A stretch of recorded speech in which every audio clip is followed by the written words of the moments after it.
জয়দেবপুর রুটে চালু হলো 2 জোড়া কমিউটার ট্রেন। নতুন কমিউটার সার্ভিস চালু করায় উচ্ছ্বসিত এই রুটে চলাচলকারী যাত্রীরা। রোববার সকালে 7টায় জয়দেবপুর জংশনে ট্রেনের আনুষ্ঠানিক উদ্বোধন করেন উপদেষ্টা মোহাম্মদ ফাউজুল কবির খান।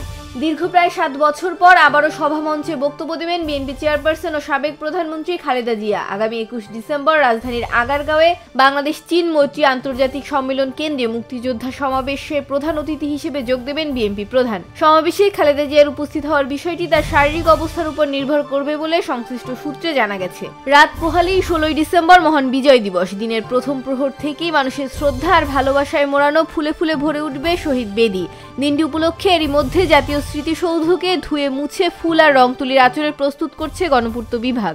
অনিয়ম ও ফ্যাসিবাদের দোষর হিসেবে কাজ করার অভিযোগে উচ্চ আদালতের কয়েকজন বিচারপতির বিরুদ্ধে তদন্ত শেষ করেছে সুপ্রিম জুডিশিয়াল কাউন্সিল। তদন্ত শেষ হওয়া বিচারপতিদের তথ্যাবলী ও তাদের নিয়ে সুপ্রিম জুডিশিয়াল কাউন্সিলের সুপারিশ রাষ্ট্রপতির কাছে পাঠানো হয়েছে। রোববার সুপ্রিম কোর্ট প্রশাসনের একাধিক কর্মকর্তা বিষয়টি নিশ্চিত করেছেন। কনকনে শীতে কাঁপছে চুয়াডাঙ্গা। ঘন কুয়াশা আর হিমেল হাওয়ায় জনজীবনে দুর্ভোগ নেমে এসেছে। জেলায় টানা 3 দিন মৃদু শৈত্যপ্রবাহ অব্যাহত রয়েছে। রোববার সকাল 9টায় জেলার সর্বনিম্ন তাপমাত্রা 9.3 ডিগ্রি সেলসিয়াস রেকর্ড করা হয়েছে। বাতাসের আর্দ্রতা ছিল 80%। সিরিয়ার প্রেসিডেন্ট বাশার আল আসাদকে উৎখাত করে ক্ষমতা দখল করে নেওয়া হায়াত তাহরির আল শামের সঙ্গে যুক্তরাষ্ট্র যোগাযোগ করছে।